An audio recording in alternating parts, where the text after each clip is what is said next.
Welcome back to the channel, everyone. Right now we get to take a look at two very different phones, but also very similar at the same time. So the Samsung Galaxy S10e came out last year. You guys already know what type of phone it is. And it was supposed to be kind of like a budget offering for Samsung, which is really cool. But the Samsung Galaxy Z Flip just came out, and it's supposed to be, I don't know what type of demographic it's kind of going for, but it's supposed to be like this uber expensive phone. I mean, I spent over $1,400 on this thing, and there's a lot of hype around it. A lot of people like it, and it's almost expensive as the Samsung Galaxy S20 Ultra, which is supposed to be like the big phone, the most expensive phone that Samsung is making besides the Galaxy Fold right now. So I want to see how the Samsung Galaxy Z Flip compares to the Samsung Galaxy S10. Now, in terms of the price structure, like I said, the Galaxy Z Flip cost me about $1,400, a little bit over that. The Samsung Galaxy S10e though cost me about $300 something about 2 months ago when I bought it. But right now on Amazon, you can pick it up for about $350, which, if you think about it,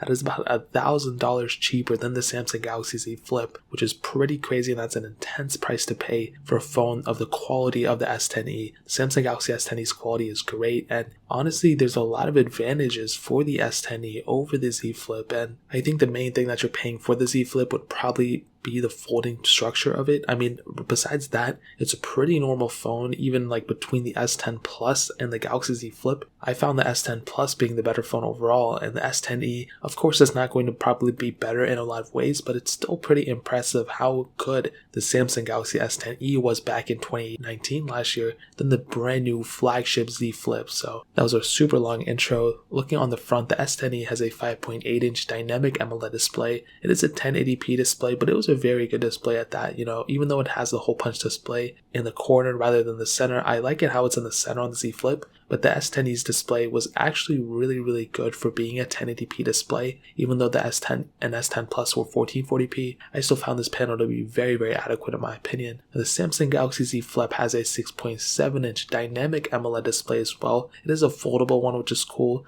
but that resolution is also 1080p by 2636, so a little bit higher resolution technically on the Galaxy Z Flip, but they're both 1080p panels. The Z Flip also has that cover display, which is 1.1 inches. It's an AMOLED display on the front, but I'm not really going to hit on it too much. I mean, it's just like basically there for notifications and stuff if you want to check it. You can't really do too much outside of that. Maybe software will help you, in the future do something, but as of right now, you can't really do too much with it. In terms of the screen, I actually like the S10e screen more. I feel like the Z Flip, I don't even feel like it actually does have an extra layer on top of it. I guess like a plastic layer below the glass layer, and the kind of, I don't know, it just doesn't feel as good in my opinion as the S10es. Also, you have that crease across the center, which hopefully will get better over time. So I kind of do like the S10e's panel for now, but that can change, once foldable technology gets a little bit better. On the bottom, USB Type-C ports on both, but you do have that headphone jack on the Galaxy S10e where you don't have it on the Z Flip. On the back, dual camera setups on both, and like I stated, I mean, the S10 and S10 Plus had triple camera setups last year.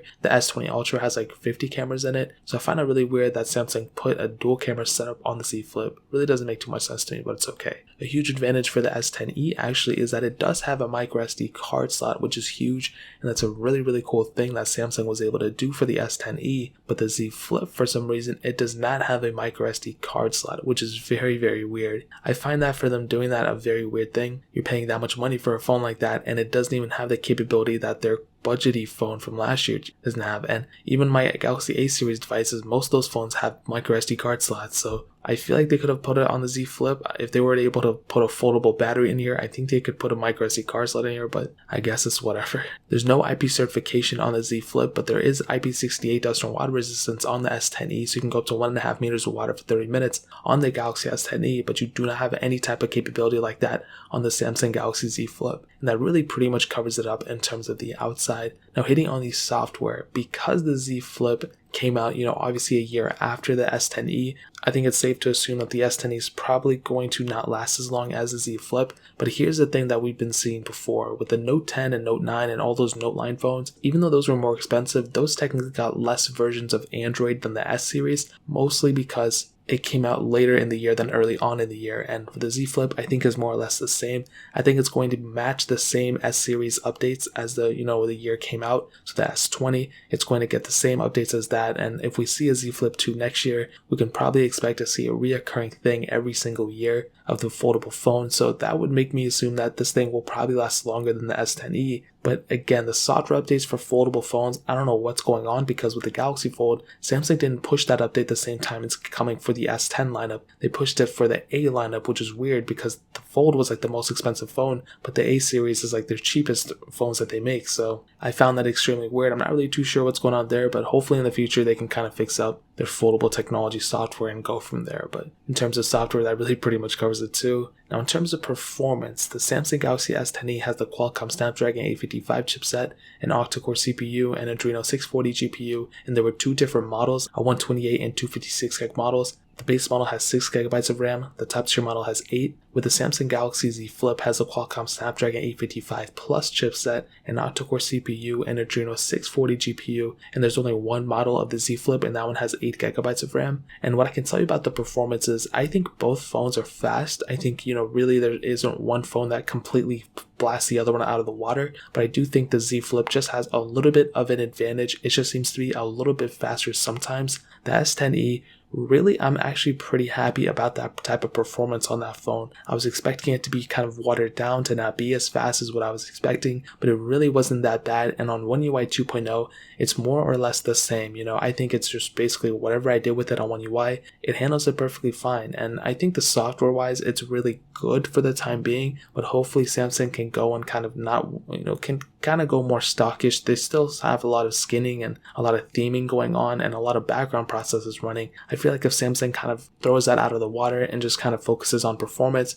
I think they can go a long way by keeping their phone stock and getting a lot more out of performance. The Z Flip's performance is really good too. It hasn't slowed down on me yet or anything like that. And like I said, whatever I threw at it, it ran perfectly fine. The S10e is exactly the same way. So again, I don't think one phone completely outlasts the other one in terms of performance, but I do think that the Z Flip might have a little bit of an advantage and a little bit of an edge just because it has the 855 Plus chipset. Other than that, they're almost the same. If you're comparing the base model S10e to the only model of the Z Flip like I did, you do get 2 additional gigabytes of RAM, which can be pretty cool, and I really do like that. But you can always get 2 additional gigabytes of RAM if you just get an S10, or if you opt for that top tier model of the S10e. You don't necessarily need to spend for that $1,400 to get that type of technology. So in terms of performance, they're both very good, but the Z Flip might just be a little bit of a better performing phone at the end of the day. But it's very you have to kind of really look at it and compare them to even see it. Now moving on to the cameras, the Samsung Galaxy S10e has a 12 megapixel wide angle lens and a 16 megapixel ultra wide sensor, where the Samsung Galaxy Z Flip has a 12 megapixel wide angle lens and then a 12 megapixel ultra wide sensor. Both can do 4K at 60, which is really cool. On the front, 10 megapixel cameras on the front, and both can do 4K at 30. And the weird thing is they're almost exactly the same exact camera sensor, except the Samsung Galaxy S10e has a higher ultra-wide sensor count at 16 versus 12, and I find that really weird. You should be putting a crazy camera on this thing, the same one as the S20 Ultra. Why would you put the same one, even a worse one than the S10e, on a phone that costs over $1,400, you know what I mean? And I understand that the foldable part of the phone, that's what people are paying for, but I think that's not really worth the money, but I'll talk about that in a second. Camera quality is very good on both phones. The S10e does a very good job. I don't think one is amazingly crazy better than the other one. They're both very, very good camera sensors, but maybe the S10e actually might have the advantage because it does have that higher megapixel count. That's really the main difference I've been able to see here. In terms of quality, when I test them, I don't really see a big difference if I'm being honest, but that really pretty much covers it up in terms of the camera. Now ending it off with the battery life, the Z Flip has a 3300 mAh battery, the S10e has a 3100 mAh battery. Between both of them, I think they both have pretty decent battery life. I've been able to test the Z Flip further. Yeah, and I think both have pretty good battery life. The S10e though does have that really cool feature of having reverse wireless charging, which is an awesome little feature. Not a lot of phones have that capability.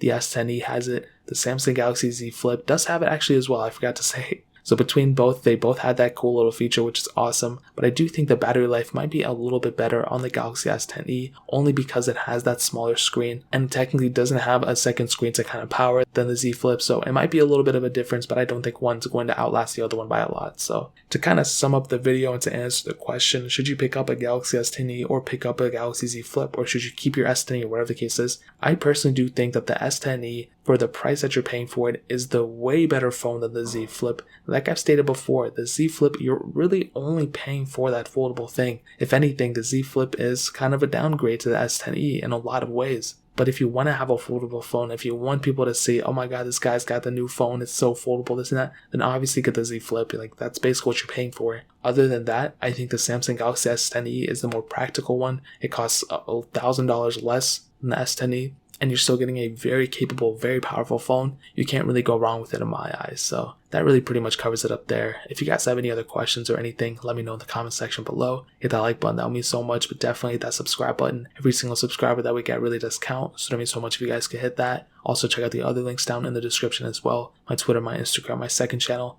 All those links are linked down below. I'd really appreciate if you guys could check it out. More importantly than everything else, I love every single one of you guys. Hopefully I'll catch you guys in the next video. Peace out till then.